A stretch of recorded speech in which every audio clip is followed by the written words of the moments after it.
Hello, everybody, and welcome to 38 Weeks to Go, your weekly podcast about fantasy football. There are bad weeks, and then there are bad weeks. And then there's this. How was Gameweek 29 for you? I had been calling it the void for a while, and I think we are all in agreement that that's what it was now. I know there were only 4 games to play, but that was a horrible game week. The highest in our group got 33, and the lowest got 3. Just let that sink in. That was a disaster. A disaster. So, I won't lie. I was very proud of myself for having saved my free hit for such a long time, and I was finally going to put it to good use. So what did I do?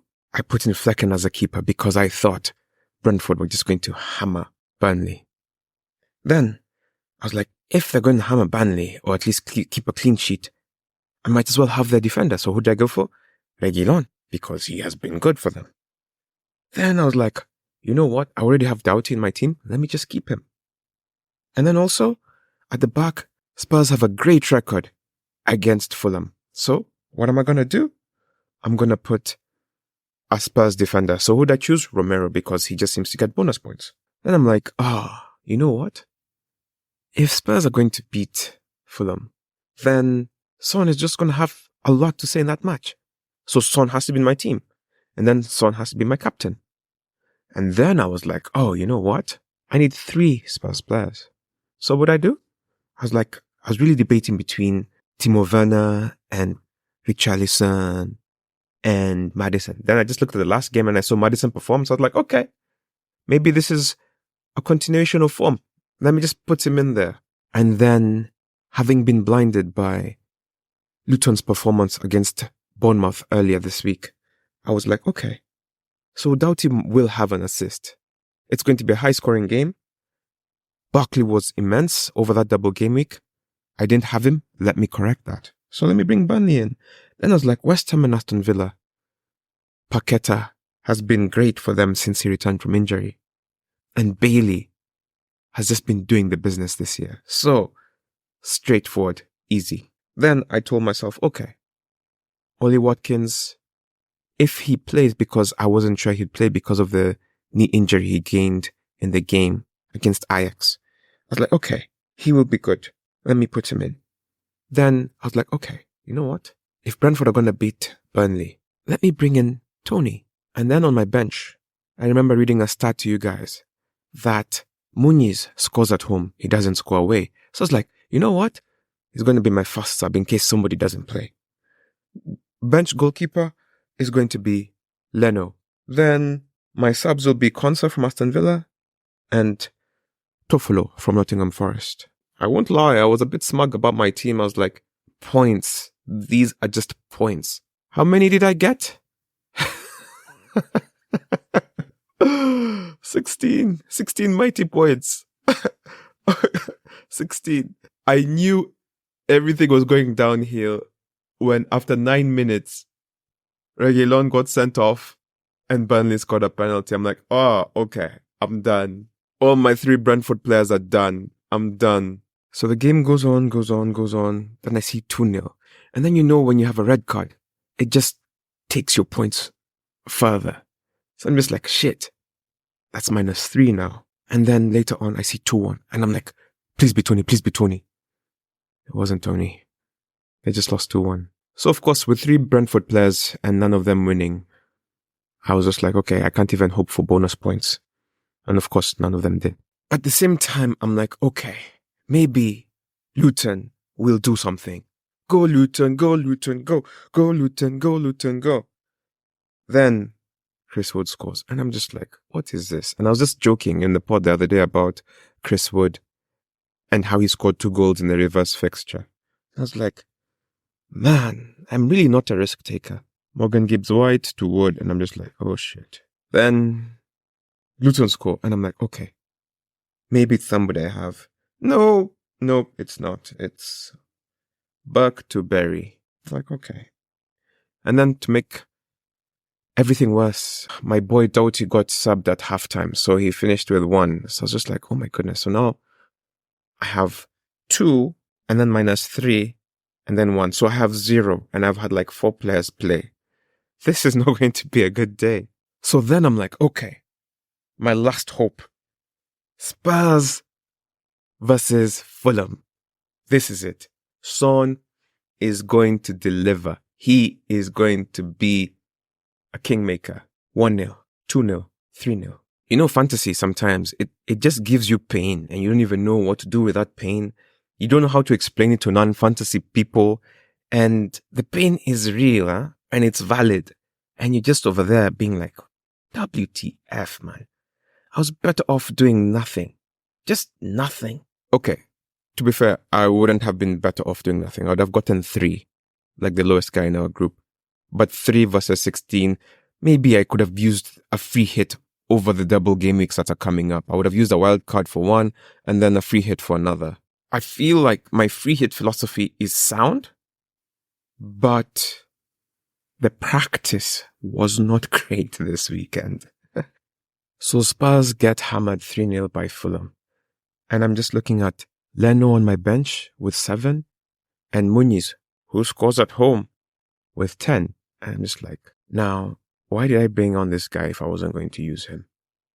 You know, it's really painful when you have points on the bench, especially when you're doing nothing. So then I'm internally beginning to hope that Watkins' injury still isn't serious, but is kind of serious enough to keep him out of this game, you know? So now I'm like, okay, so everything is riding on Watkins, Paqueta, and Bailey. So I wait for this game. West Ham 1, Watkins 1. Aston Villa 1, I mean. But it's the same thing. And that completed my lineup of 2s and 1s and a -3. Definitely my worst game week yet. As we all know, there were 4 games this game week 29. The biggest surprise of them was definitely Fulham Spurs. This is literally how we thought it would go the other way around. A one-sided victory to the other player. I watched that game and let me tell you, Spurs were second best. I think Timo Werner had their best chance, but that was literally it. This game was painful watching it. Because you're just over there like, Son, do something. Come on, Spurs. Do something. Do something. And they did nothing. They were second best the whole game. You'd have thought they were playing in Europe. It was bad. Muniz had 2 goals. The first goal was a beauty. Very beautiful cross. And he just placed it across the keeper. Keeper had no chance. Muniz had 2 goals. Lukic had the other. Robinson and Castagna had the assists, the wing-backs. So wing-backs had assists plus clean sheet plus bonus points. Painful. And this was the only clean sheet this weekend. Muniz got the 3 bonus points. Robinson got 2 and Castagna got 1. Another surprise would be Burnley 2, Brentford 1. The truth is, this game ended after 9 minutes. Once they got the red card, that was it. Brentford aren't a great team. They're not like Jose Mourinho's Inter, which if they have 10 men, you know they're going to win this game. No. It was 10 men and they were already a bottomish team, so there was nothing they were going to do. Brun Larsen scored the penalty. Fofana continues to score and he scored to put them up 2. And then Ayer scored for Brentford. Vitinho and Odober had the assists for Burnley. Brun Larsen got 3 bonus points, Fofana got 2, and Ayer got 1. At this point, I'm just going to go over all the games. I mean, they're just 4. Luton 1, Nottingham Forest 1. Wood, who scored in the reverse fixture, scored. You know, there's a thing. I think sometimes we really undervalue this thing of people scoring against certain teams. It seems like Wood just knows how to score against Luton. I'm sure he wishes every team was Luton. Wood scored over a really good assist from Gibbs-White. He really, if you look at that goal, it's like he just crossed blindly. It's one of those things, when it works, it looks good. When it doesn't, And then Berry scored an assist from Burke. Wood got the 3 bonus points, Burke got 2, and Gibbs-White got 1.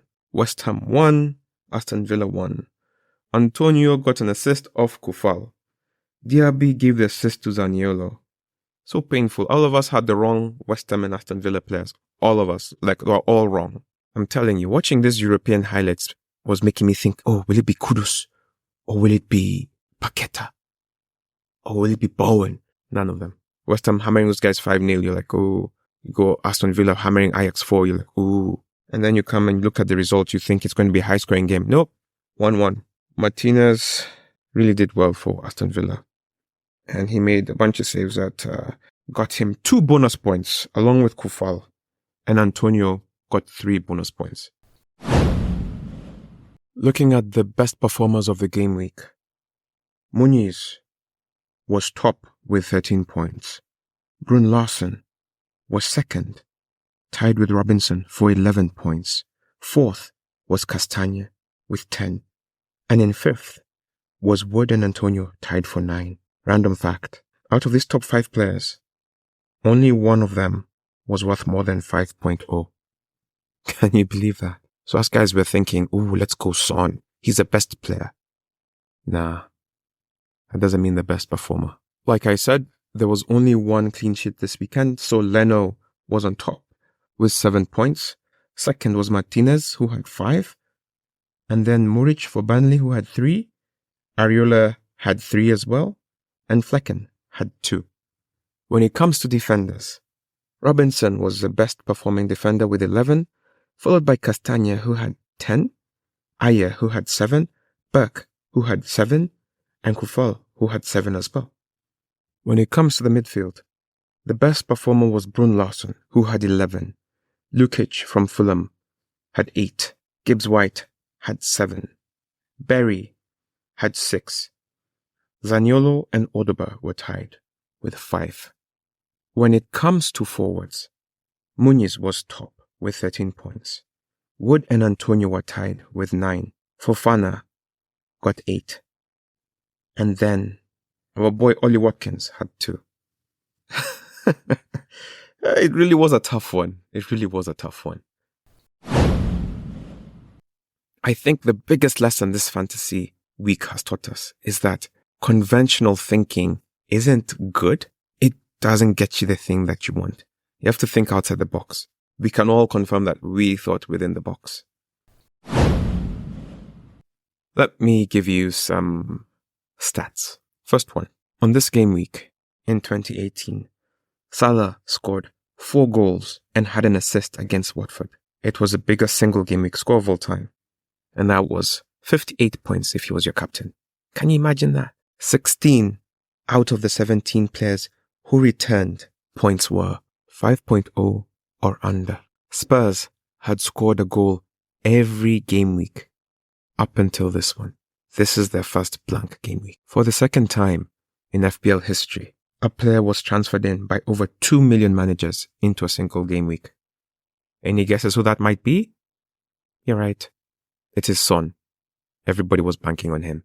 Muniz from Fulham has scored 7 goals in his last 7 appearances in the Premier League, the most of any player in the competition since the start of February. Game week 29 saw the record for the most free hit chips played ever. So for those of us who contributed to that, well done. We contributed to history. And what is the mark? 1.7 million. The previous highest was game week 18 in 2020-21 with 1.4. And before that, in 22-23 with 1 million. A substantial amount of people put Tony as their captain for the sole reason that it was his birthday and players tend to score on their birthdays. I guess there are different tactics for everybody. Fulham, a lot better at defense than any of us thought. But if you're a Leno owner, you know this. So, Fulham have the 4th best defensive record in the league at home. They have only conceded 15 goals in 14 games. The top 10 transferred players in were Son, Tony, Maddison, Porro, Owen, Romero, Doughty, Morris, Wissa, and Kudus. In our league, the most transferred in players were Tony, Son, Bowen, Maddison, Pedro Porro, Doughty, Flecken, Romero, Kudus, and Elanga. In our group, 10 managers used their free hit, and 2 managers used their wild card. Son was by far the most chosen captain this week for us, with 14 people. Number 2 was a tie between Morris and Tony. And then there was a tie between Watkins and Haaland. Let me tell you guys, there's somebody in our group who chose Haaland, like he took -4 to bring in players and kept Haaland as his captain. You can't make this up. I thought I believed in Haaland. People even believe in him when he's not playing. And of course, you know, one of those, the other Haaland captain was Jeremiah Obiri, and then Melvin has Bruno as his captain. Looking at the 38 weeks to go table, the highest points this week was 33, and that was gotten by Simnani Jua. Goodness gracious me, his manager. Number 2 was 31 points. I'm telling you, these points are so low. 31 was Melvin Asakanya, manager of Phoenix Razors. Number 3 was 30, Mr. Elvis S. Yaipasua, and he was tied with Thagana, He Sleeps Through Storms.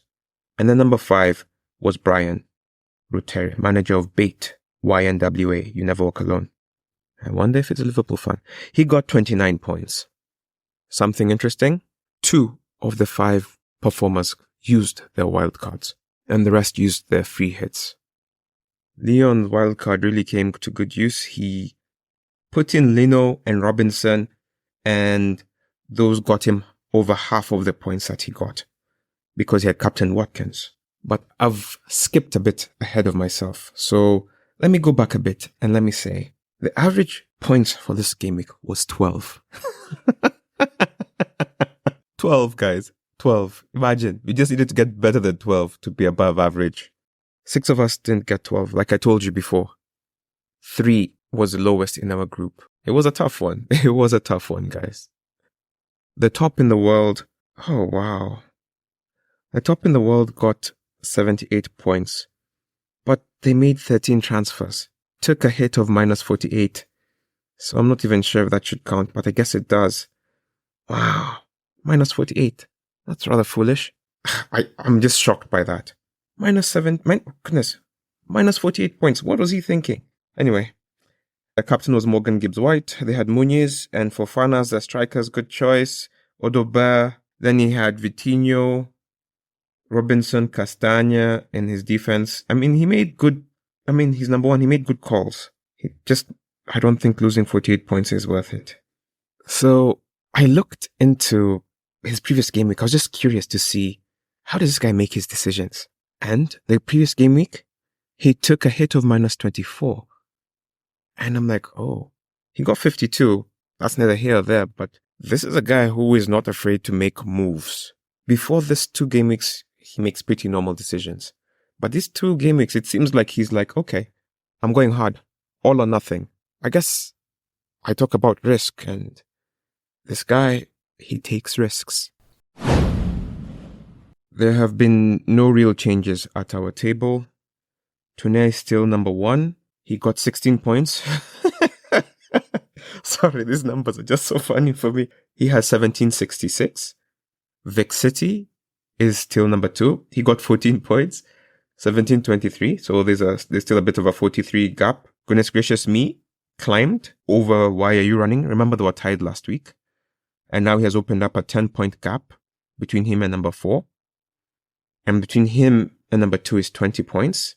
Number 5 is Eli, who has 1664. He got 21 points. And he is about 30 points behind Leon Mortier. Why Are You Running? Why Are You Running? Mr. Leon is number 4 with 22 points. He has 1692. At the bottom of the table, it wouldn't surprise you if I told you that Melvin got 3. Mr. Bruno Fernandes captain. And Jeremiah Obiri overtook him by getting 6.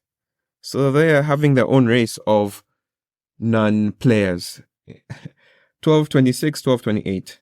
And then right above them is Tim Kubwa. 1404, he got 11. And just ahead of him is Mr. Jabril, he got 8. I said these point totals are just ridiculous. And now between number 22 and number 23 is about 14 points. And then number 21 has 1463, Mr. Kimeo, who has 15. I'm sure all of us are waiting for next week because this is ridiculous. I saw a quote that was really interesting this week, and it was something like this. It said, "How much you grow as a person depends on how much truth you can take without running away from it." I may have butchered it, but it seems something like that. Now, from a fantasy perspective, a variation of that would be, okay, guys, I've just read to you a bunch of stats. It is all clear that we more or less think in similar patterns. So, what could you say you have learned from this game week to help you think out of the box? Especially for some of us like me who are just dropping down the table. I need to think differently about how I approach fantasy. I don't know how the rest of you guys are feeling. That's just some food for thought. Face yourself. I'm not sure how many of you are aware of this, but there's no league football this coming weekend. It is International Game Week. So it even gives us more time to face ourselves. So I am going to end the podcast here. I hope you have a great week. I hope you have some time to recover from this heartbreak over game week. I will make a preview pod closer to the game week after the internationals are done. Up until then, be safe, take care of yourselves, and see you next week. Bye-bye.